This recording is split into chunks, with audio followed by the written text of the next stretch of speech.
Бүгінгі сабағымыздың тақырыбы «Маған думан ұнайды».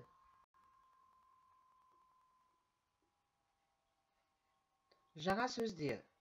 Ұнады – понравилось, ұнамады – не понравилось. Бардым – пошел, бармадым – не пошел. Көрдім – увидел, көрмедім – не увидел. Тыңда, қайтала, оқы. Әлібек, саған думан ұнады ма? Я, маған думан ұнады. Думанда не ұнады? Маған мұхитарал ұнады.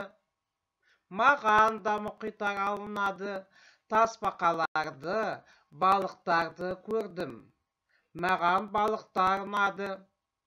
Әлібек, саған көп рахмет. Демалыс күніміз жақсы өтті. Саша, саған да рахмет. Жақсы қыдырдық.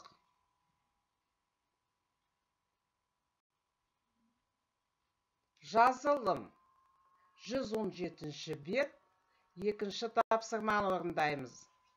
Көп нүктенің орнына қажетті сөздерді қойып жаз. За место многоточек мы должны поставить нужные слова. А нужные слова нам даны. Ұнады, барды, дос, балық, кірпі балық, мұхитаралда.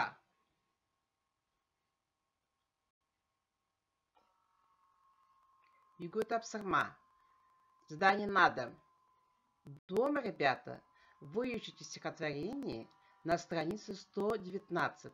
Жатая. Домашнее задание. Устное. Ничего высылать в күнделік не надо. Учите наизусть устно.